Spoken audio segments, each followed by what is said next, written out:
Welcome to the Hangar Z Podcast, brought to you by Vertical HeliCASTS and in partnership with Vertical Valor Magazine. In this two-part series, Jack Schonely and I talk with Sean Marston, who takes us through his incredible journey from military service to law enforcement and ultimately into the helicopter ambulance segment of the rotorcraft community. In this episode, Sean reflects on his early aspirations and the impactful experiences that shaped his career as a deputy sheriff and beyond. We'll discuss a new unit establishment he was a part of within the Harford County Sheriff's Office. Sean offers a first-hand account of the challenges, including political opposition and the eventual shutdown of the unit, alongside valuable lessons learned about proving the worth of such programs. Sean talks about becoming the chief pilot at the Martin County Sheriff's Office and the challenges and experience he had as the chief pilot, plus his insight on leadership development. We'll also have an opportunity to discuss the transition from law enforcement aviation to the helicopter or ambulance industry, as Sean was able to successfully make the transition after retiring from law enforcement in 2021 after over 21 years of service. Before we jump into the conversation, we'd like to ask for your support. If you enjoy the Hangar Z Podcast, please take a moment to leave us a rating and review. Your feedback not only helps us improve the show, but also helps others discover our podcast. We greatly appreciate your support. Thank you to our sponsors, Airbus, Metro Aviation, and Shotover. Welcome to the Hangar Z Podcast, brought to you by Vertical HeliCASTS. The Hangar Z Podcast is the first and only podcast dedicated to promoting and exploring the personnel and equipment behind the missions in public safety aviation. Still southbound, skidding to a stop. Stand by here. Looks like you're getting ready to bail. Heads up, guys, bailing. Okay, the guy, he's running through the house, jumping the fence, through the shotgun, through something out. Grabbing the shotgun. Don't go over that fence. Don't go over that fence. Grab the shotgun again. He is armed. Stay there. Hold your position. What you're describing, I think, describes a lot of aviation programs across the country. You know, not every agency has the funding or resources to staff a program full time or to have the newest equipment. But what you're describing is important because we got to look at the resources at hand and how do we create an effective and efficient program based on those. You know, whether you're using binoculars or an old Bravo 7500, the fact that you're up working these calls is helpful for the citizens and the folks on the ground. Yeah. When you think about some of those early successes, any calls or incidents that comes to mind that were, kind of a proof of concept for you that showed your command staff, hey, this is really worthwhile. This is why. Yeah. So we had we transitioned we got going in 2014, pretty good. And then the elections were in 2014 in November. So it was still an uphill battle with that, with the new sheriff in town. And we had some pretty good ones, we had found a guy in the woods, we've been doing breaking into cars and stuff. And TFO did a good job for what he had. He found a little hot spot and he's like, it doesn't look right. So he walked the guys into it and it was the guy doing it. We helped on a home invasion. If I remember right, the TFO found the suspect running across a yard, ran into a house. I'm pretty sure that was the call for that one. There's just a lot of, air support. We would clear a lot of calls, these suspicious calls or nothing was going on. So, it was proving its worth.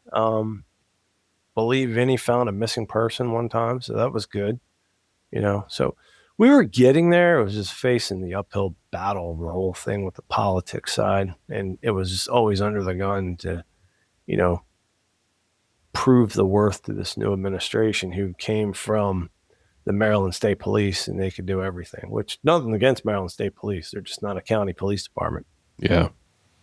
I think about Lee Majors and the conversation that we had with him a while back and talked about how, he essentially proved his product that allowed him to upgrade and upgrade and upgrade until he got to the point where they have an outstanding program in top-notch everything. It's a long process.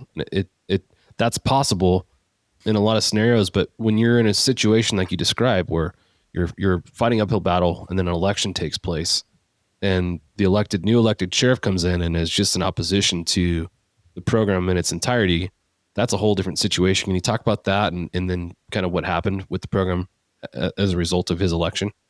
Yeah, it was terrible. It's just, I've been around at the time since 16 years or so. So I knew a lot of people and you would hear the stuff during it like, oh, it's done once he gets in. And there was no real reason why It was just, I guess political promises made to certain people. Yep, we'll get rid of it. We're going to save the money, blah, blah, blah. What they don't realize is you have this unit in its infancy, like Lee Majors, that you're showing what it's worth, and you will grow into something else. Like Baltimore County, they started with I think 1033 program as well. Now they're flying 3 H-125s, and they've been highly successful since way back when. Actually, I think they started with the Schweitzer, maybe.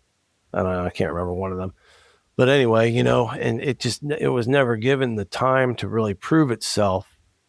And the sad thing is this is a political hit job, in my opinion. An expert was brought in, but the expert was from the state police at the time to evaluate the unit. Well, the unit was pretty much compared to, we don't run the right way because it's not done the state police way, which is a completely different operation. I mean, you can't compare a local sheriff's office aircraft to what Maryland State Police does with medevac, with hoist, with all it just doesn't happen. That's they have apples and oranges. That 100%. Is apples and oranges. With 100%. They do it. Maryland State Police. That's a first class unit right there. Oh yeah, absolutely. But they're not in the county chasing bad guys every night. They're doing other things. They can do that, and they do. But it's apples and oranges. And for somebody to come in and say, "Well, you're not doing it that way." Well, of course we're not. Yeah. That's basically what his report said. And, when you really read it, you were like, okay, you're basically, to me, you're trying to make this the state police way. And that's not how Baltimore County runs. It's not how Anne Arundel runs. It's not how any of these smaller units run, That's right. So, I mean, Don Roby offered to send ALEA in to do the assessment. Yeah. Like, hey, we'll come in and do a complete audit. We'll give you an independent report. Nope. Denied. Yeah. What's the reason? They didn't want to know. They didn't want to know the answer because they knew they knew what the answer would be. They knew what it was going to be all along. This was just to appease, that's all it was. Yep.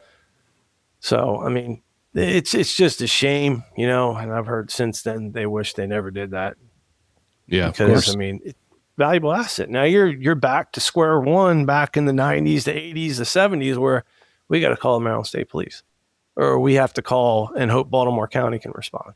We don't have our own asset anymore, which you had a completely cost-effective, very well-maintained low-hour OH-58A plus that, could have gone and done wonders. In Martin County, we had OH-58 and we had 3 of them. One of them has a, Garmin 500 TXI in it, with a Westcam MX-10. Yep. So, that aircraft is totally suited for the mission, for the patrol mission. It's cost effective and just was never given the full opportunity to get off the ground. That's the whole politics of it, man. I don't know what goes on behind the scenes with that stuff, but there has to be promises made. Yeah, there has to be patience with that sort of thing. That takes time to get established. You can't judge a brand new air unit in even a year or two. I don't think it's fair. No. You have to let it settle and expand and learn and get experience where the pilots get better, the TFOs get better, everything gets better. And then at the end of a significant time period, then you could evaluate and say, okay, are we getting some bang for the buck here? Mm-hmm. And if you're not, you're not. Okay. But we all know that it's going to happen if the unit just keeps to progress, but it takes a lot of time. And for somebody to come in after a short period of time and say, oh no, this isn't effective, and it's not like the state police, that you're right. That decision was made before they even looked at it. that was, 100%. They knew they weren't. We're getting rid of this.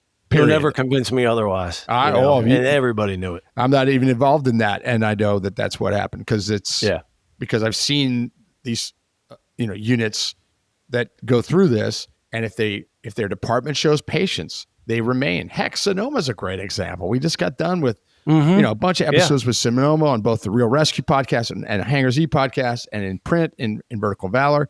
Sonoma went through this forever, where they were being looked at by different people at different times going, I don't know, this is expensive.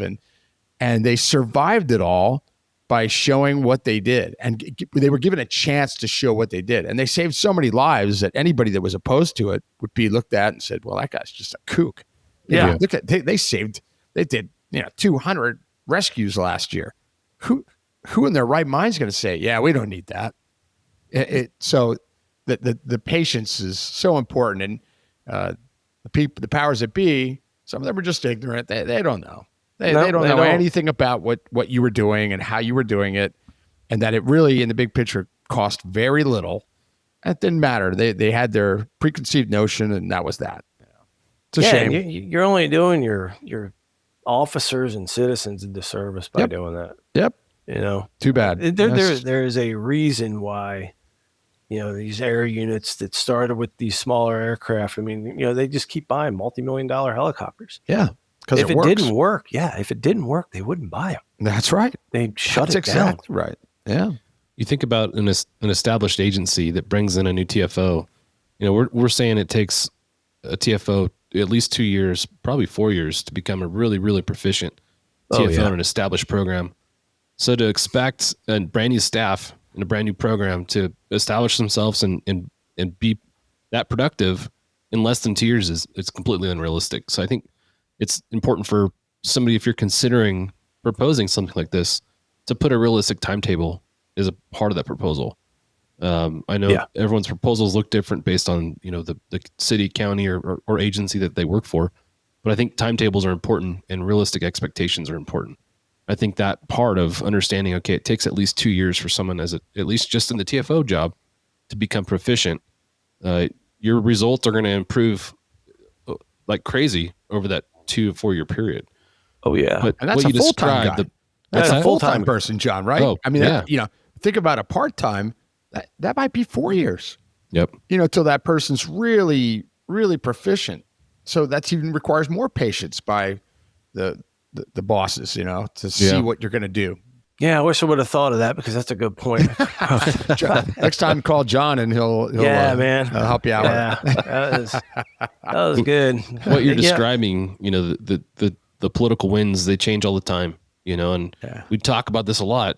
We have to be, as a community, in front of the ball when it comes to proving the worth of our units, because there's going to be a point in time where someone's going to be like, hey, this thing makes a lot of noise and we're spending a lot of money on it. Why are we doing that? Mm-hmm. And so I think for us as a community to prove our worth, whether it's through statistics or video or whatever the agency does, that how you decide to promote the work that's being done at your agency, that has to be done. And Digital Airware is a great program. Oh yeah, and they've come up with some really cool ways of kind of allowing us to promote ourselves. One of the features that's new that I'll bring up is allowing us to upload impactful video incidents to the database, and that can go directly through the chain of command and stuff that way. So how do you keep track of what's that? And you're saying that in the Digital Airware you can upload that now? Yeah. Again, every agency is different in how they keep track of their data and stuff, but the fact that you keep track of it and the fact that these impactful incidents make their way up the chain of command, I think is really important. Because when the political winds do change, you need a line of people saying, hey, we can't lose this. It's become like LAPD's division. It's not a luxury. It's an essential part of the operation. Well, to the credit of the commanders who were there, and, some of them stayed as captains, they fought for it, but it was above them. There was nothing that could be done. Yeah. I don't know. Water under the bridge at this point. But, I know that, myself and our whole team, from all the TFOs and, part-time, whatever, they dedicated a lot of time. They were into it. We did a lot of good things, and all the way up through the lieutenant major at the time, captain, who fought for it. And even the other commanders who weren't even involved with it. Can't get rid of it. Why are we going to get rid of it? But it did. So sometimes there's nothing you can do. It's the decision's been made before you could even respond to it. Yep. Yeah. Your county wasn't alone, Sean. There's a lot of units that have come and gone with elections many times. Not always elections, sometimes other things. But it's a shame that not everybody sees the light. That they just don't see the same thing that we see. Yeah, and you just want to. How can I convince them? And some people can't be convinced. That's all there is to it. That's all there is to it. Some people, you could go in there with a PowerPoint and video and statistics and social media and all this stuff we're talking about. And they're going to go, oh, that's very nice. Yeah, we're getting rid of it. Okay. I tried. I wrote it was a whole thing because one of the things was metal fatigue. Yeah. I'm like, oh, no, there's no metal fatigue. They undergo the inspections. I had data on metal fatigue crashes. Like I put it into this whole thing. I'm like, this is not even a valid argument, for a Jet Ranger. It's a perfectly good aircraft. There's nothing wrong with it, but it didn't matter in the end. Yeah. Yeah. Well, can you talk about the next step in your career? The aviation program ultimately ends up shutting down. And then from there, unilateraling to a new agency to continue your pursuit of aviation. Can you talk about that? Thank you to our sponsor, Shotover. Shotover Systems is the leading developer and manufacturer of high-performance gyro-stabilized cameras with advanced real-time AR mapping and mission management, all backed by unparalleled custom training and support. Now offering the M2 multi-sensor system, sole 6-axis EO/IR platform with 4K Ultra HD color and infrared technology. Ideal for law enforcement and defense. Offered with real-time AR overlays to quickly identify streets, weather, and traffic. Automated license plate recognition, 24 megapixel digital photographs, and automated steering and tracking. They got rid of it in July of, I want to say July or so of 2015. I went to crime suppression unit, which was actually fun. I mean, it was good. It was, kind of going to the hot calls, and working the higher crime areas. And I enjoyed it. I had to get retrained because coming out of narcotics, man, everything had changed over 10 years. I mean, it was completely different. They had MDCs in the car, MDTs, mobile data terminals. I didn't know what I was doing with that stuff, but it was a good time. But I knew I wanted to keep flying. I'd put a lot of time and effort into everything. So, and it's kind of fun. It's the best position in law enforcement. I mean, hands down. It can't be beat. So, I had commercial and CFI, and went down, checked out a couple agencies down around in Florida, and Richard Bray reached out. I think it was Richard Bray reached out and said, "Hey, Martin County is looking for a line pilot." So I reached out to the chief pilot at the time and went down there, did the interview thing, and ended up getting offered a job. All I had to do was get my instrument rating, so it was a requirement. So I went and got my instrument rating at Dutch Country Helicopters at the time. I don't think that they're in business or they've changed names since then, but that was in 2015. Where was that at? Pennsylvania. Well, you're kidding. Yeah. I'm Dutch from Pennsylvania. country. I'm a Dutchie from Pennsylvania. All so right. I went Dutch country. Well, that has to be in Pennsylvania. Yeah. It's right there. Yeah. It wasn't too far from the house. So yeah. Did the instrument rating up there in a Schweitzer 300 CBI, which was, that was a long cross country in that thing. Yeah. Headwind, I don't say I was doing 50 miles an hour, up there, 5,000 feet, going to all the different airports and everything. So did that. And then I was like, I'm going to knock out my double I because I had my CFI. So I just did the double I. That was the worst check ride of my life. I did not like that at all. That was not fun. Teaching the whole thing under instruments, under foggles, that's something else. Yeah. So did that, and then ended up getting hired with Martin County in June of 2016 as a line pilot. That is a phenomenal agency. Can't say nothing bad to say about them. They are 100% supportive of air. They use air all the time. They ask for air. It's one of the first things they ask for. Very well maintained equipment. At the time, it was 3 OH-58s and Westcam MX-10. They had that on there. The Churchill ARS, I think it was the 600 when I first went there, the big box in the back. Still running them to my knowledge. They were as when I left. So And we had the track of 800 searchlight on them. So, I mean, they put the money in, the funding in, the training, they really backed their air, which was refreshing. It was nice to see, like, wow, this is good. That was a big switch, huh?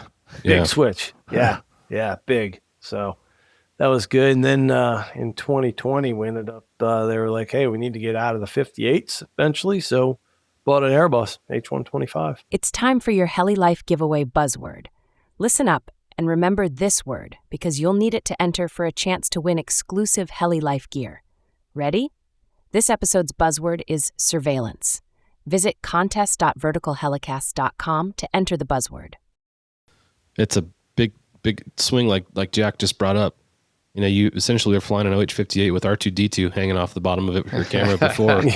And you go down to Martin County and you've got, an OH-58 with all the latest technology. Yeah. I'm curious what your first impression was, that first flight when you went up and you saw the new the West Cam and the Churchill working together with the Chaka. What was your first impression? What was your thought? Heaven. This is great. I mean, this is outstanding. I remember Chief Pilot took me for a flight and he's like, yeah, now, put the camera out here, and we're like 13 miles from the coast, and I could see stuff out in the ocean, and I'm like, what? This West Cam is incredible. Yeah. And to have that mapping overlay, because we did not have that. We were doing it the old way in Harford, where Google Maps, and okay, here's our position, kind of get the address right, but it wasn't pinpoint like the Churchill system was. Yeah. Yeah. So that was really incredible technology. I still think back to the first time that we demoed the Churchill system. It felt like a cheat code, and it absolutely was, because it gives us such an advantage, So cool. I love hearing that. It's pretty cool to look at the technology and how it's making our industry more efficient, more effective, and all the things that go with that. Yeah, I mean, you type that address in, you hit the G button, and bam, that camera just swings over to where you're going, where you're looking at. It's incredible, and the distance it can see, and then that Gen 4 with the spotter scope. That thing is legit. Yeah, that spotter scope. I mean, you can see a license plate, 3 miles away. Yeah. They talk about not only the technology that changes, but obviously the area, the weather, all the things that go with flying in Florida changes too. Can you talk about the adaptation of coming to Florida and learning to fly with the weather patterns down there and what Florida has to offer? Yeah, Florida, the flying's pretty flat. The tallest mountain's the landfill. So there wasn't really any of that to deal with. The weather on the East Coast, the winds maybe usually get up at 20, 25 knots in the afternoon during the summertime, wintertime too. So not too bad. We didn't get a lot of fog on the East Coast. We're at some nights you'd have to deal with fog, and you couldn't fly, mainly in like November, December, January time frame. The thunderstorms are legit. They are real. So there's a lot of times that, we couldn't fly because the thunder and lightning, but you get a lot of rainstorms. You pass behind the backside of them, those real intense tropical rains. That's about really it for as far as the weather goes down there. Wasn't too bad. The weather is severe, and coming from California, it's an eye opener, because, we're used to, I would say, fairly mild weather all year long. We do get, storm systems that roll through, and you get the marine layer that's predictable, but man, the storms come in so fast and they leave just as fast. I'd imagine it keeps you on your toes when it comes to, looking at whether it's incoming or outgoing or whatever the thing might be. Yeah, well, Florida, pretty much you get the afternoon rains every day, afternoon thunderstorms. So about 3:00 in the afternoon, you can count on, during the summertime, those tropical rains coming, and they just build out of nowhere. So, but some of them don't have lightning in them. Some of them do. You just got to watch out for that kind of thing. You don't want to fly around that lightning. Yeah, for sure. It's vicious. See lightning, I'm like, nope, not doing it. We went years in SoCal at times and not see lightning. When's the last time I saw lightning? It's about 5 years ago. Yeah. And then we have, the hurricanes, obviously, which they're more of a logistical nightmare than they are anything else, because you have to pack up everything, and we'd fly the aircraft out to different areas of the state, to get them away the path of the storm. Yep. For folks that aren't familiar with Martin County as far as where it is geographically, can you talk about where it sits within the state of Florida? Yeah, East Coast, and it is the county right above Palm Beach. So right above Palm Beach County, about an hour and 20 minutes north of Fort Lauderdale, and a couple hours south of Daytona. Okay. So you lateral over there, and not only do you obviously become a pilot there, but you end up in the chief pilot role within that agency. Can you talk about moving into that position and what you experienced doing that? Yeah. So the chief pilot who hired me, he retired in 2020.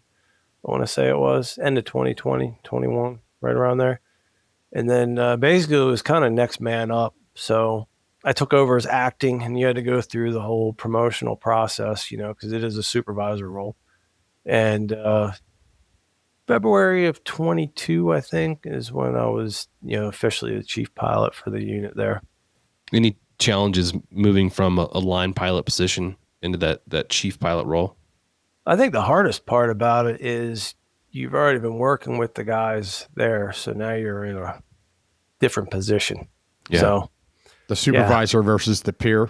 Is that what you're talking about? Yeah, you got to kind of separate the friend part from the, hey, we got to do this. But, everyone still looks at you as, your friend, which is true. So you got to, separate that part of life. Yeah. I guess. This is the part that I like talking about. It's the leadership development stuff. I think not just law enforcement aviation, but public safety in general and law enforcement in general has a problem with leadership development. From your perspective, having, moved into a position of leadership from a line pilot role, how can we as a community do better when it comes to developing, the future chief pilots, the future leaders within our community? That's a tough question. I would say, though, that for Martin County, and a lot of them, so it wasn't a ranked position. It was basically just a title. It was a supervisory position. But I think that you need to go through that, and you need to have the rank, because then, as cops, I think a lot of people are like, well, yeah, he's a chief pilot, but he's just a deputy. I think there needs to be, he's the chief pilot, but now he's got sergeant stripes on him, so it is a more position of authority than anything else when it comes to decisions that are made. Like, the next guy, the guy who's taken over, I have voiced my opinion that he needs to be a sergeant, or whoever's going to be there needs to be a sergeant, just for that whole kind of helps separate some of that, friend from the leadership role, if that makes sense.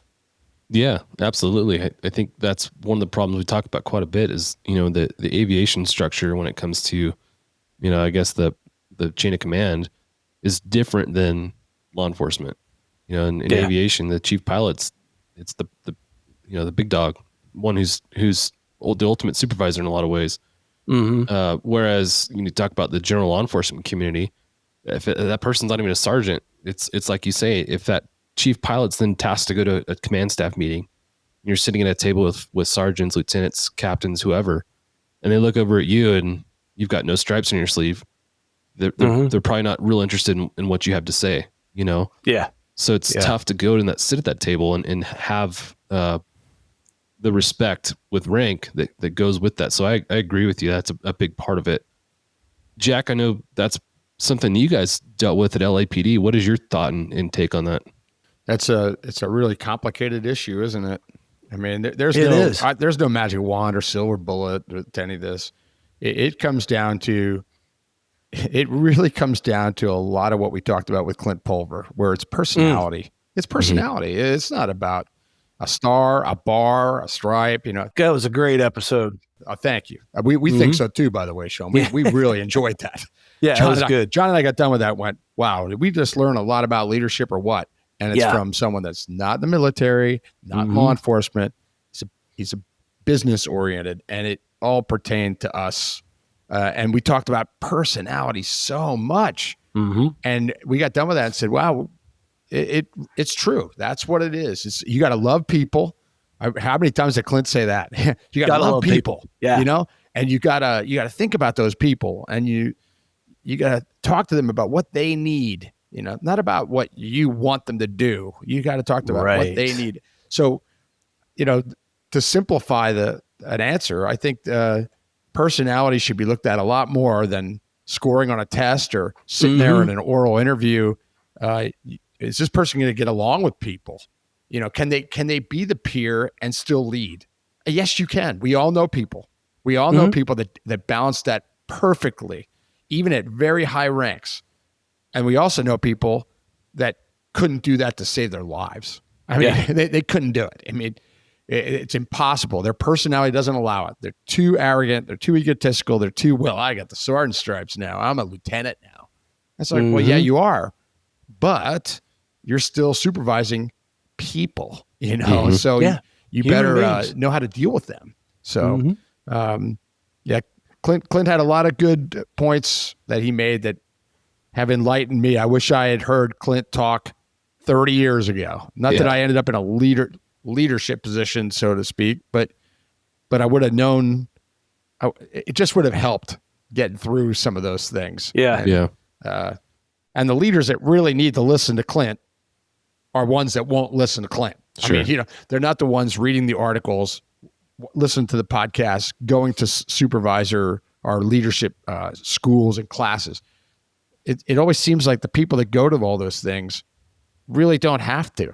You know what I mean? They're a good leader already. Whereas the crappy leaders, they don't go to any of that. Yeah, I sent that episode to the now lieutenant of the unit back there. Man, this is a good listen. You know, I was like, not directed at you, but this is a good listen. You know? Thanks for doing that. Clint, we got a lot of good feedback on that, Sean. I mean, John and I both got texts and emails and stuff from people saying, wow, where did you find that guy? Yeah. You know? and it's like, well, John found him through Metro Aviation, referred him to us, and we feel very fortunate that we now can call on him, you know, because he was amazing. He was amazing. I sent that to, I won't say anything of names, but I sent that to some chiefs of police, you know, and said, hey, you might want to listen to this and share this with your supervisors. Yeah. And the feedback I got was, where did you find that guy? I mean, it was it's really amazing, the response we got.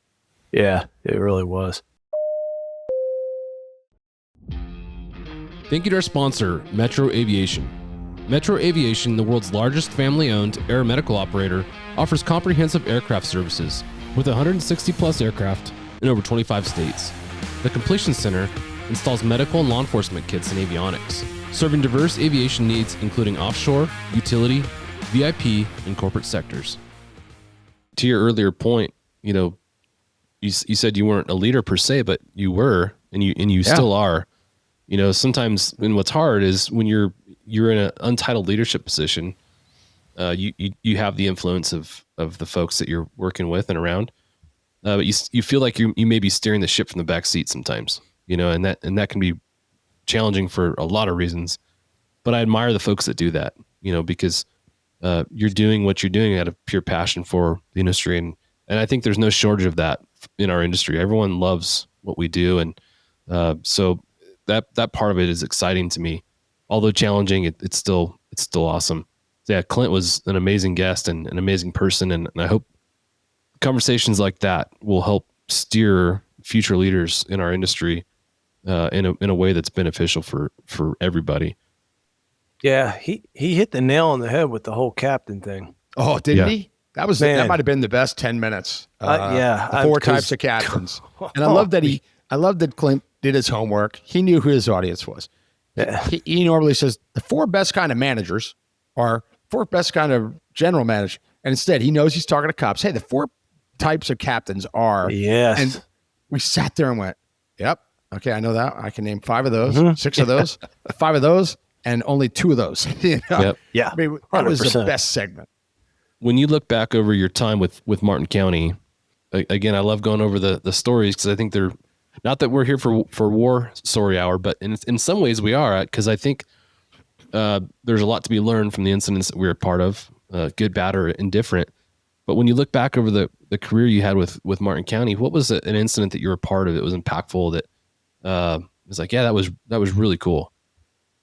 I think it was that's where we caught the mail people. They were out of state stealing mail, and we call. I mean, as small as it may sound, a lot of people. We get the traveling criminals. They come up, they break into like dozens of vehicles and just steal everything. We a lot of incidents we did. Helping CID follow people. There's really not really one particular that I would say. Really, I mean, to me, they all just like, hey, we did a great job. This is what it's about. That's why we're here, kind of thing. Yeah, that's why we're here. We found these guys proactively out patrolling, breaking into vehicles. We found these dudes doing mail theft. I think they were out of Georgia or something. That's what they would do. They would just travel all over and steal mail, get checks, stuff like that. We did have a homicide guy. We did pursue that. Palm Beach County started that one. And if I remember right, the body was in the bed of the truck. It was pretty wild. Yeah. You brought up something I want to talk about for a minute. You brought up proactive flights. Not every agency has the benefit of being able to do proactive flights for budgetary reasons or whatever the restriction is. But coming from an agency and from what you described, sounds like you didn't have the option of doing proactive flights, and then you go to a county that does. Can you talk about how that changed for you and what the benefits that you saw for doing proactive flights were? Proactive flights are extremely important. I mean, for one, your response time is cut. So, we would go up and fly, during the hours where you're most likely to get your highest volume of calls. And so you're already up. Your response time, if a call does come out, you're like there like that, really quick. So there's that. And then the proactive side of the things, you're up there, you're scanning these areas where, the crime's taking place, and they have all the crime data now. Like, we know these neighborhoods are getting hit. These businesses are getting hit. So those are you put your emphasis on that, and you're already up and you're proactively finding this stuff, and you're showing the worth of the air unit. So I think it's important. And even if like agencies could budget, like, hey, just 1 hour of proactive flight a night during your highest chance for, calls for service, get that aircraft up in the air, because chances are it's probably going to be up longer than an hour because it's going to roll into something else. Yeah. That always happens. It does. Go back to Lee Majors. You might get only that 1 hour of proactive flight time approved initially, but as you work through that, what you produce in that 1 hour flight time is going to grow your budget to 2 hours of flight time. And then beyond that. And that's really, from my perspective and opinion, that's where you see the value and worth of a lot of these aviation programs, is these proactive patrol flights, because there's so much good that comes out of that. You talk about response times. A lot of times there is no response time because you're already on scene. As we talk about the power of these camera systems, you plug the address in and you're like, I'm 4 miles out, but I've got eyes on target now. Jack, I know you guys experienced that like crazy with LA. Can you talk about your opinion and experience with proactive flights? Well, I didn't know anything else. So I had nothing to compare it to, because there was aircraft in the air 20 hours a day, many times 3 aircraft in the air 20 hours a day, every day of the year except for weather. So it was like, well, that's how it is, right? And then as I learned very quickly, no, that's not how it is. Most places don't do any of that. And if they do it, they're very limited because of the things we're talking about, budget and things. But the motto of the unit was, the mission's the same, only the vehicle has changed. Sean touched on it very early on in our talk about when you were talking about, looking for stuff and a TFO scanning the neighborhoods and seeing crime in progress. That happened all the time because you were up there for 5 to 6 hours in your shift. And if you're paying attention, and if you are an experienced cop, you would see things just like if you were in a black and white driving, and you go, what's wrong with this picture? Look at this car. Look at that guy. Why did he just suddenly do that? Or look at this guy in his backyard. I mean, we had people see guys coming out of back doors with televisions in their hands and stuff. that sort of stuff became almost routine, where it was almost expected that you better find somebody doing that to meet Yeah. the expectation of your peers. So the proactive side, that's a big part. And then most importantly is what Sean also just talked about. It cuts your response time down dramatically. I mean, to what might have taken 15 minutes to get to, you can get to in 2. Mm-hmm. Well, now you're going to be effective. 15 minutes, you get there and you go, yeah, sorry, Air, we lost him. We don't know, where he went.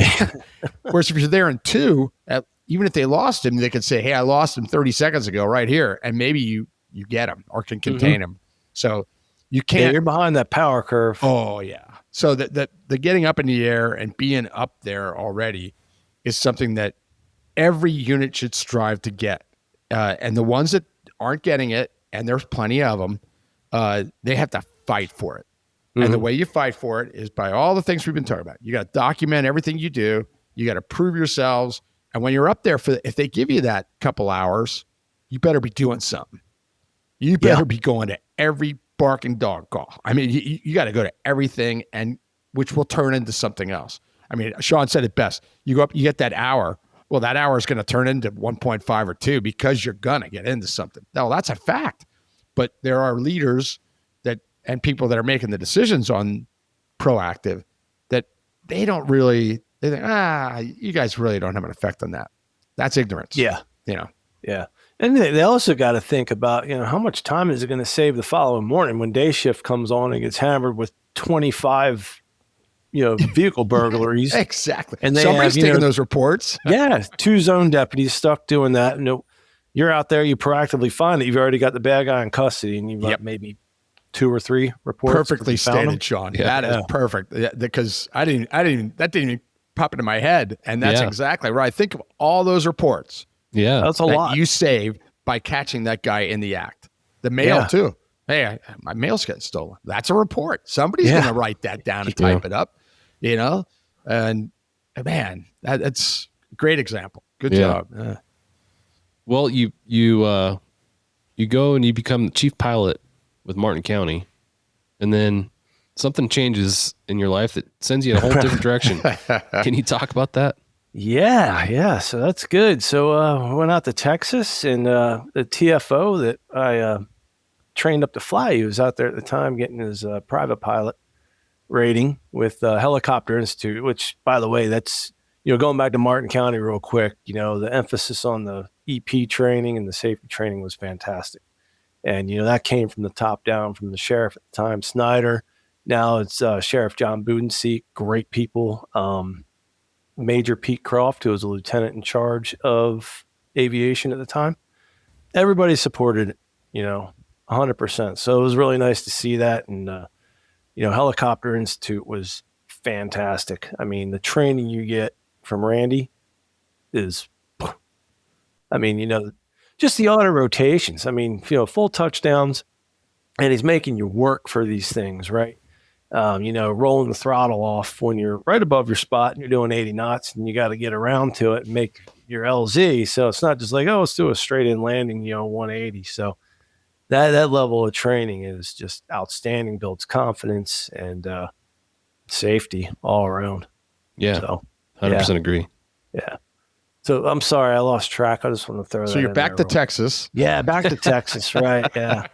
So we go out there, and then I meet my future wife out there, and we travel back and forth from Florida to California for 3 years. Huh. So yeah, that's how that one went. And then ultimately you end up at HAI, which I do want to say, HAI, when it comes, we talk about networking and education, all this stuff all the time. It's really, really important for our career development. And there's other benefits that come from that as well. Sometimes on the recruitment or retention side, it could be difficult if you're going to VAI and you're like, oh, look at this job I can go get. And then you're gone. You're just like, what the heck? But on the flip side of that, if you're looking for a career change, or if you're looking to break in and you're listening, VAI is an excellent place to go and look for new jobs. You're pointing case right here. You can talk about your experience there and how that led you to California. Well, so I had this crazy idea. I'm going to start a side business, right? So I did Coast to Coast Helicopter Solutions, right? So that's basically offer this ferry flight because I really enjoy flying aircraft, cross country and doing those things. So there was always a need, and it came up when we went to pick up our Airbus. Obviously the bean counters want to know the most effective way, and they think, oh, we're going to fly it from Mississippi to California to have it completed at Hangar 1. Well, can't we just have them fly it out there? So, they want to charge, Airbus wants to charge $42,000 to fly this aircraft from Mississippi to California, which is absolutely insane, where I can do the whole, I did the whole flight for under $8,000 minus pilot salary. So I was like, there's probably a lot of need for that. A lot of people said it was a great idea. So we ran with it and did the LLC thing and went to HAI and we're, marketing it. We have flyers, we have the shirts, all the things, just going to all the maintenance facilities or, like RSG and the aircraft vendors, Airbus, say, hey, if you need contract pilot services, there's what we have to offer. So we're out there and I ended up talking to Scott Kirshner. I don't know if you all know him. No? So he was the assistant chief pilot for Southern California for Reach at the time, and started talking to him about Reach, gave him a basic rundown of, my background and everything. He's like, hey, well, if you're interested in flying EMS, then, shoot us your resume and application, and we'll go from there. So I knew I wanted to be out here with Jody. So, and I had almost 27 years in LE at the time. So I was like, yeah, doesn't sound like a bad change. Chief pilot job's kind of meh. I mean, it was good experience, but it was, kind of, it does suck the fun out of the flying a little bit, with just dealing with everything. So I applied to Reach in April of 24. Some of our folks may not be familiar with what Reach is. Can you talk about Reach and what Reach does? Yeah, Reach is HAA, Helicopter Air Ambulance. It's part of GMR, Global Medical Response. So Reach pretty much has aircraft, medevac aircraft it's all California. They're all over California. Bases in Nevada, Wyoming, and Colorado. Yeah, Reach is a great company. They used to Phenomenal. fly out of Cable Airport, where I flew out of. And they are unique because they establish partnerships with a lot of local fire departments. They do. And I think you're operating under a similar cooperation agreement. Can you talk about that and what that looks like? Thanks to our sponsor, Airbus. Airbus provides the most efficient helicopter solutions to its customers who serve, protect, and save lives and safely carry passengers in demanding environments. Its civil and military helicopters are flying all over the world, making missions possible. Visit airbus.com for more information. Yeah, so I operate out of Reach 80, which is Williams, California in the Central Valley. And they are partnered with the Williams Fire Department. And we also do Part 133 bucket work. So basically fast attack to, these fires that pop up before we can get the big guys, CAL FIRE in there. That's pretty unique. You having a HIMS or HAA aircraft dropping water on fires. Yeah. Pretty cool partnership and experience for you as a pilot. Yeah. That I don't know if that's something you did in Martin County or not, but I'd imagine the lead time getting you ready to do that's got to be somewhat substantial. No, it's really not too bad. We did do it in Martin County. We did the bucket work back there. And we also did hoist work. SR3 trained us in both. Fantastic company, by the way. Yep. Tony Weber. Yeah. Tony who? Yeah. What was the name again? The Maybe he's Brotator listening right now. Yeah, of course he's listening. What'd you call him? Brotator chip? Rotator chip. Professor. Yeah. Yeah. He answers to anything with bro in the beginning. Yeah. Well, he's We a love Southern Tony. California guy. Yeah. It's good. He's the man. I love that guy. Yeah. So they did all our training for the bucket work, for the hoist work. So I had a bucket experience. Never really, nothing like putting these fires out here or fighting these fires. We did live exercises. They hold on the west coast of Florida. It was really good. They get like 5 or 6 agencies there, and they get Florida Forest Service, and they do a controlled burn of I don't know, several hundred acres. And we have aircraft, it's like a fire traffic area. We do the whole briefing thing, and we have the dip site set up, and we just go work on training, but actually training with dropping water on the actual fire, which is really good because it's different than just dropping water on a tree that's not burning. I mean, you're actually in the smoke, dealing with the smoke. You have 5 other aircraft operating out of a dip site, which is a lot. So it's a lot of crew coordination, for safety reasons. When you're assigned to an incident like that, what does your med crew then do? They become part of the air crew, or do they stay behind, or what does that look like? No, so it actually works pretty good. In the 133 world, there's different ways of going about. Like law enforcement world, you get this incident that kicks off, you can just hook up your bucket, basically go, tune to the right frequencies, and let Florida Forest Service know, hey, we're out here. With this, so if we get a call for a fire, the med crew will go out and strip the aircraft of all the med equipment. We have weight and balance program that is specifically for when all the med crew stuff's out, so we know all that. The med crew is not part of the fire other than that. The Williams Fire Department provides a helicopter fire specialist who will show up, and he'll be the guy in the back, and he'll run the comms with the ground. That's cool. Yeah. It's pretty quick. It takes them 7-8 minutes to strip all the med crew out, or medical equipment out. Interesting component of your mission set there with reach. Yeah. Law enforcement, I think, again, going back to our earlier conversation, I think that the transition from law enforcement aviation to the HIMS industry is a pretty typical transition. I think a lot of people look at that as like, that'd be a really cool job.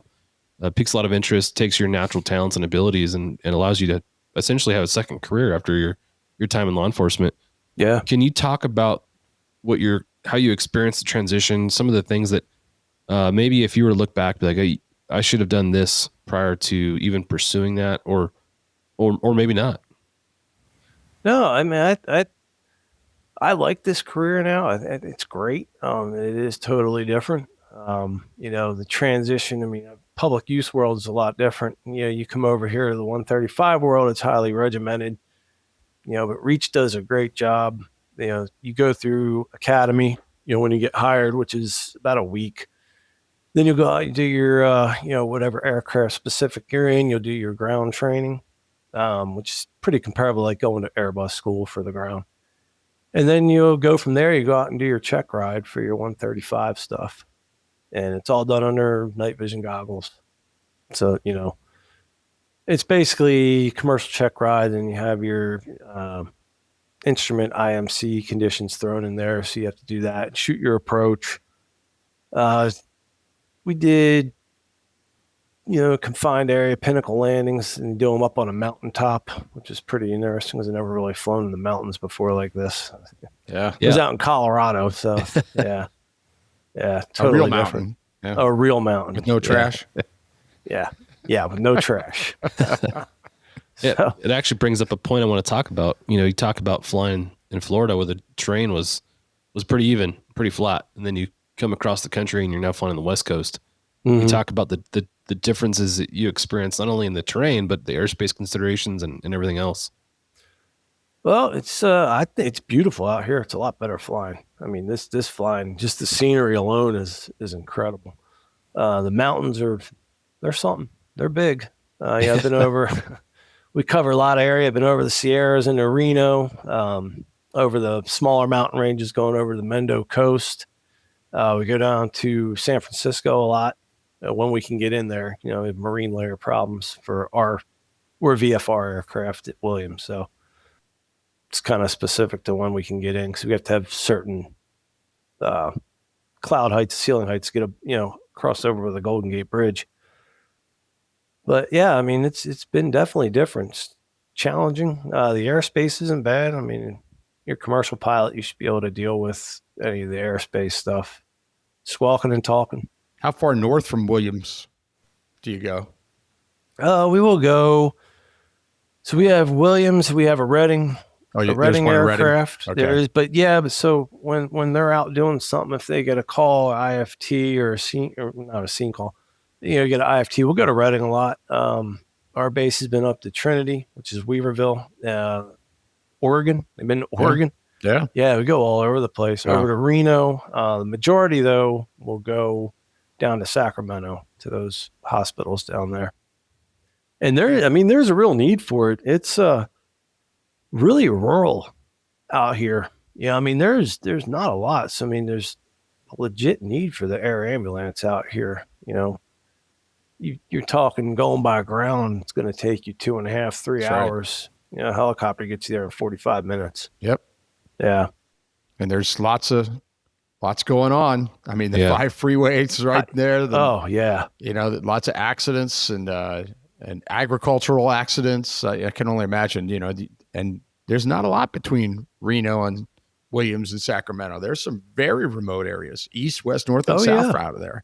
Yeah. Well, we go over to the Clear Lake area, which is over the range. You take the 20 through there, and it's just the mountain. To drive through those windy roads just takes forever. Yeah. Oh my gosh. I just did that not about a year and a half ago on that route over to Reading from the coast. And wow. That is that I can't imagine doing that and sit as a patient in the back of an ambulance. I want no part of that. Holy mackerel. Yeah. It would take forever. You go, are we there yet? No, we're not even close. Yep. Yeah. Yep. Wow. So and all our med crews are all ALS, obviously. And a lot of this stuff, the ground assets around here are just BLS. So they will have to call for us just for that reason alone. Yeah. And I didn't know this before, but in California, you have to have, an RN on board as well. So an RN and a paramedic are 2 RNs. Okay. You have to have the RN on board as well. Yeah. Well, it's been awesome talking to you. You've got a lot of experience. You've experienced programs from the infancy all the way through, the mature program and now in HIMSS. So you've got a lot of unique insight into things that work and things that don't, and career transitions and all the stuff in between. My last question, I guess, is for the folks that are listening. Can you give some of the folks some advice as far as if you're leaving law enforcement and transitioning to HIMSS, what advice would you give to them? Go practice your max performance takeoffs and your steep approaches and your pinnacle approaches, because you do a lot of them. And off-site, for real. No, it's no joke. I actually did that before I left, just because I knew what I was going to kind of be getting into. Yeah. So hone those skills a little bit. It's much more regimented in the 135 world, so we come in and my shift starts at 8:00, whether, we work 3 days and then I work 4 nights. So I come to work, there's mandatory shift change brief with you and the off-going pilot. You're going to cover everything from, it's a whole checklist, weather, aircraft status, fuel levels, stuff like that, oxygen levels in the aircraft. Then you're going to, obviously do your pre-flight. You're going to go out and handle that. You're going to do your Baldwin safety form, your draft on there, because you have to have that risk assessment form filled out before you ever lift this aircraft, regardless of, what kind of flight you're going on. So it's just a lot more regimented. Hone your fuel or your flight planning skills, because it's no longer just you're in Florida and you're taking off and what you can do, fuel wise. You have to know your weight and balance. Like, okay, I can land in Reading and this patient can be on board with this much fuel, because there's a max, obviously weight and balance. There's a max amount of fuel you can have, weight. So, your flight planning, it's good to review all that stuff. And yeah, there's a lot to it. Pretty cool chapter that you've gone into with Reach and the stuff you're doing there. Jack, before we close out here, any last thoughts or questions you might have? What airframes is, I imagine it's a variety, but Reach is using a variety of airframes or in California, or is it just depend on the base? How's that work? Yeah, they use the H125 or AS350B3E, pretty much the same thing. The H130 and the EC135. Okay. So the 135s are all your IFR assets. Yeah. So they actually have a single pilot IFR program, which is pretty good. That's what I want to get into eventually. Yeah. So Williams, you're in a 125? Yeah, 125. Yeah. Yeah. Nice. Love that aircraft. It's powerful. You know, it can do everything you need it to do. Yeah. Yeah. No. Yep. Nice. Well, thank you for joining us, Sean. Yeah, hopefully it helped a little bit. It's been good. Sure. I mean, like John said offline before, we're fascinated that you've gone through some unique things, you know, starting a unit, watching that unit get dissolved, you know, it's heartbreaking, finding your way to another unit, and then meeting Jody and finding your way to another career within rotorcraft. It's a unique story, but at the same time, there are a lot of people in the rotorcraft industry that have bounced around, and I think it's good for people to hear that there's, you know, where one story ends, another can begin, and you can end up doing what you love. I mean, you said you wanted to be a cop, military, and a helicopter pilot. Well, you achieved all that, and within the helicopter pilot, you found different careers, you know? Yeah. And there are similarities and there are huge differences.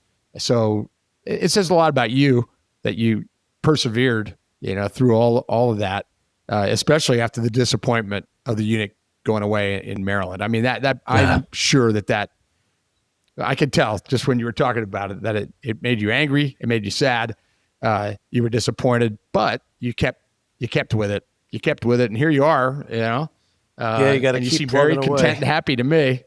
Yeah, that's great. Hey, I love it out here. And, you know, like I said, Reach has been fantastic. If anybody wants, you know, to message me on LinkedIn, you know, if they have any questions about it, feel free to do that. Good. It is different going from law enforcement to medical. And, you know, I want to say, you know, I was when I started at Williams, I had a great lead pilot, Mike Putnam, who, you know, he had a military time and a lot of, you know, HEMS time. He's been doing HEMS probably, I don't know, 10, 12 years now out of the military. And very thorough, very patient, but also very demanding. So, you know, for someone who'd never done it, you know, I'd be sitting there and he would call flight guard and have him tone me out with fake tones. But hey, it gets you thinking, you know, all right, what do I have to do? Because there's a process I have to do before each flight, you know, and it's not like police world where, I'm going to self-dispatch, or, hey, you know, they're asking for air, quick weather check, let's go, you know. So there's all the flight planning involved. So I was lucky in the fact that I did have him to, you know, mentor me or move me along, you know what I mean? Train me up the right way. So he's now at Sparks Base, which is another fire base coming operational. So he took over that position because he's in a float position spot. Very cool. Well, thanks again, Sean. Appreciate you being here. Yeah. Thank you guys. Like Jack said, very interesting hearing all the different roles you've held, the different agencies you've worked for, and different experiences you've had. So thank you for sharing that with us and our audience. I know there'll be a lot of takeaways that folks have, and you'll probably be getting more messages than you want on LinkedIn. So I apologize in advance for that. It's good. It's good. Hey, send them all. Hey, you need an aircraft flown? Call Coast to Coast. Same thing. There you go. Yep. Like it. Yeah. Nice. Look forward to seeing you at HAI or VAI or one of the next conferences, or flying across country. Man, I love it. It's great. I'm going to stop and have a sandwich at Granzella's with you. Oh, next time I go down been there? to 5. Oh, have you been there?